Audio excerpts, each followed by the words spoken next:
नमस्कार, मी अंजना लगस कोल्हापूरहून. सौ संगीता जोशी पुणे यांनी लिहिलेल्या अमूल्य कथा या ई साहित्य प्रतिष्ठानतर्फे प्रकाशित पुस्तकातील एका डॉक्टरची गोष्ट या कथेचे अभिवाचन करत आहे.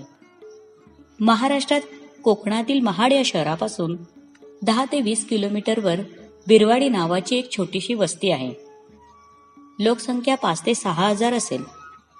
वस्तीभोवती घनदाट जंगल. जंगलातच वस्ती होती म्हणा ना. त्यामुळे विंचू, साप यांचा मुक्त वावर. त्यांच्या दंशाने अनेक लोक मृत्युमुखी पडायचे. ही साधारण 40 वर्षांपूर्वीची गोष्ट. एक सरकारी दवाखाना होता. तेथे पोस्टिंग झालेले डॉक्टर काही दिवसातच स्वतःची खाजगी प्रॅक्टिस सुरू करायचे. सरकारी पगार तुटपुंजा असायचा. रोग्यांना फुकट देण्याची औषधे विकत द्यायचे, असा गैरप्रकार चालायचा. अशा बिरवाडी वस्तीत सरकारी दवाखान्यात डॉक्टर बावस्कर यांची पहिली नेमणूक झाली. त्यांनी प्रथमच ठरवून टाकलं की मी कोणत्याही प्रकारची बेईमानी करणार नाही. त्यांच्या लक्षात आलं की विंचू दंशामुळे मृत्यू ही या भागातील मोठी समस्या आहे.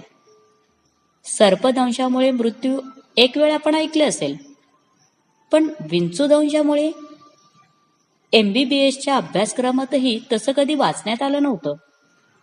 बावस्करांनी आधीच्या डॉक्टरांकडे चौकशी केली, पण काही फायदा झाला नाही. विंचू दंश झालेल्या पीडितांवर पारंपरिक औषधांचा काही उपयोग होत नव्हता. लोक मरत होते. डॉक्टरांना चिंता वाटत होती. त्यांच्यातील संशोधक जागा झाला. विंचू दंशाच्या केसेसची नोंद ठेवायला त्यांनी सुरुवात केली. पेशंटचे हृदय, फुफ्फुसे, एकूण लक्षणे याचा ते बारकाईने अभ्यास करू लागले. कुठल्याही देशी विदेशी मेडिकल जर्नलमध्ये विंचू दंशाबद्दल काहीही माहिती मिळाली नाही. या विषयात मूलभूत संशोधनाची गरज आहे हे त्यांना कळून चुकले. 6 महिन्यात विंचू चावून 20 माणसे मेली गेली. डॉक्टरांनी रात्रंदिवस काम सुरू केले. त्याचे फळही त्यांना मिळाले. अथक परिश्रमानंतर त्यांनी प्राझोसिन नावाचे औषध शोधून काढले. ते दिले की विंचू दंशाचा पेशंट वाचतो हा त्यांना अनुभव आला. मृत्यूचं शेकडा प्रमाण 40ने कमी झालं. त्यांचं हे संशोधन व निरीक्षणे लॅन्सेट नावाच्या प्रसिद्ध व प्रतिष्ठित मानल्या गेलेल्या मेडिकल जर्नलमध्ये छापलं गेलं. हा एक बहुमानच होता. डॉक्टर बावस्कर हे नाव देश विदेशात पसरलं. इथले स्थानिक लोक ज्यांनी त्यांना वेडा ठरवलं होतं तेही लज्जित झाले आणि आता डॉक्टरांना मान देऊ लागले. ज्या मोठमोठ्या विदेशी डॉक्टरांची नावं फक्त मेडिकल जर्नलमध्ये वाचली होती, त्यांनाही भेटण्याचं व त्यांचं कौतुक मिळवण्याचं भाग्य बावस्करांना लाभलं. त्यामुळे अनेक मोठ्या शहरातून त्यांना नोकरीसाठी बोलावण्यात आलं. पण बिरवाडीत राहून तिथेच गरजू रोग्यांची सेवा करण्याचं व्रत त्यांनी घेतलं. ते त्यांना सोडायचं नव्हतं. शहरातल्या नोकरीचा मोह त्यांना कधी पडलाच नाही. बिरवाडीत राहूनच त्यांना आंतरराष्ट्रीय ख्याती मिळाली होती. कोण होते हे डॉक्टर बावस्कर? कुठून आले होते? तेही जाणून घेण्यासारखं आहे. मराठवाड्यात जालना जिल्ह्यात देहेड नावाचं एक छोटंसं गाव आहे. वस्ती फक्त 500. तिथे 1948 साली एका मागास कुटुंबात त्यांचा जन्म झाला. आई वडील निरक्षर होते, पण शिक्षणाचं महत्त्व जाणत होते.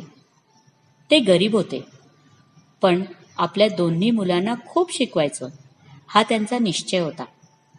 शिक्षणाबद्दल त्यांचे विचार ऐकून गावातले लोक वडिलांना बॅरिस्टर म्हणत असत. हिम्मतने 5वी इयत्ता पास केली तेव्हा त्याला वडिलांनी शिकण्यासाठी बुलढाण्याला पाठवलं. पण पैसे कुठे होते? 11-12 वर्षाचा हा मुलगा एका मंदिरात फरशीवर झोपायचा. सार्वजनिक नळावर आंघोळ करायचा. एका लहानशा मेडिकल स्टोअरमध्ये झाडू पोछा व इतर कामे करायचा. मग शाळेत जायचा. कधी जेवायला मिळायचं तर कधी उपाशीच. हिम्मत हुशार होता.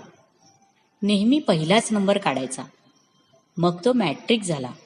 तेही पहिल्या नंबरने. त्यानंतर नागपूर मेडिकल कॉलेजमध्ये प्रवेश मिळाला. अखेर हिम्मत MBBS उत्तम गुणांनी पास झाला.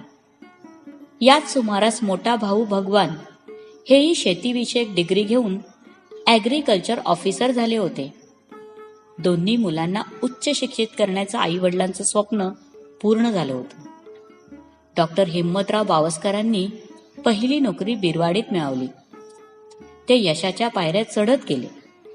शिक्षणाशिवाय विकास नाही हे त्या अशिक्षित पालकांना पटलं होतं. त्यांचे संस्कार व थोरल्या भावाची भक्कम साथ याच्या जोरावरच डॉक्टर पुढे जाऊ शकले. पुढे त्यांनी MDची डिग्रीही घेतली. त्यांच्या डॉक्टर पत्नीचीही त्यांना मोलाची साथ मिळाली. मित्रांनो, प्रयत्न, जिद्द व चिकाटी याच्या जोरावर डॉक्टर हिम्मतराव बावस्कर हे अलौकिक यश मिळवू शकले. आपल्या सरकारने त्यांना पद्मश्री देऊन त्यांचा गौरव केला आहे. नोबेल सारखंही पारितोषिक उद्या त्यांना मिळू शकेल.